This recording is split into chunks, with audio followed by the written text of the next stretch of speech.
court-martial of our military personnel who were involved in capturing a terrorist. What we need to say very clearly, either we support our troops or we don't send them in. And quite frankly, we shouldn't send them into a no-win situation. And I believe what I've heard today and heard from the President last night is not a strategy that will bring any type of victory to our efforts there in Afghanistan. Let's note that there was a quick defeat of the Taliban after 9/11, and that was a tremendous low-cost victory, and it was not accomplished by U.S. troops. It was accomplished with only 200 U.S. troops on the ground when Kabul was liberated from the Taliban. The rest of the fighting was done, and almost all of the fighting was done by the Northern Alliance, which was basically mobilized village militias.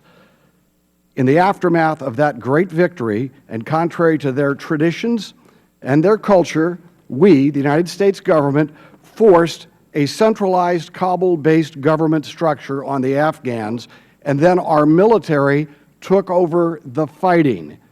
It was a strategy that has not worked.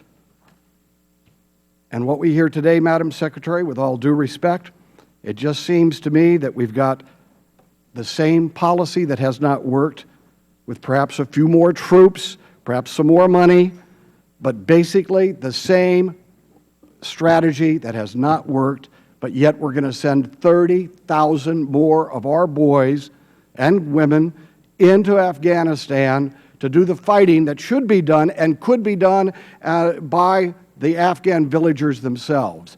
I wonder if any of you have read, and I submit this, Mr. Chairman, for the record, a report by Major Jim Gant. Have any of you read this report?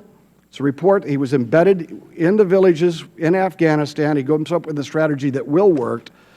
And what will not work is simply having more U.S. combat troops doing the fighting or building, which we've heard here today, this centralized Afghan military that's based in Kabul, the Karzai military establishment. We're going to bolster that, and we're going to expect that that's going to bring the villagers and the tribal people over to our side.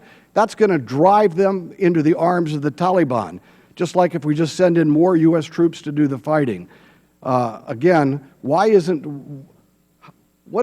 different about what the President has said? Even today, I don't hear anything different, but maybe a different facade, but it's the same old policy. U.S. troops do the fighting. Americans are war-weary of doing the fighting for other people. We would not have succeeded originally in Afghanistan had we sent in all of these major military combat units and done the fighting against the Taliban originally.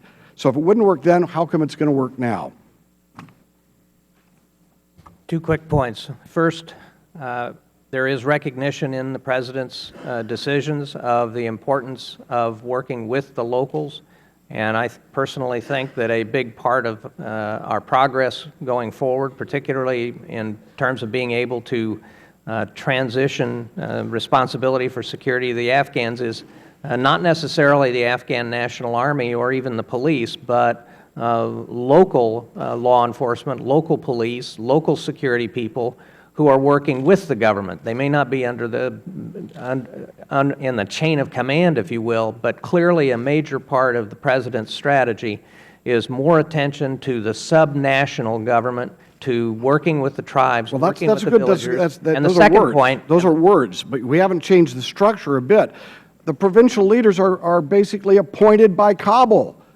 Our State Department insisted on a centralized structure that's totally contrary to Afghan tradition, and then we expect that the Afghan people are just going to swallow it, especially when their government is so corrupt they can't even have an honest election?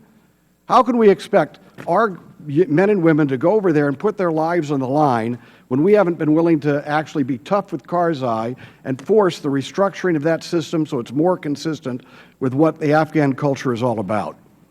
We have to build consonant with the Afghan culture, and I think one of the things we've talked about is focusing our efforts in dealing with the existing tribal and local structures and trying to strengthen them rather than build something new. Second, a big part of the President's strategy is, frankly, training up the Afghan Army as quickly as possible so that they can take over responsibility for security from our troops.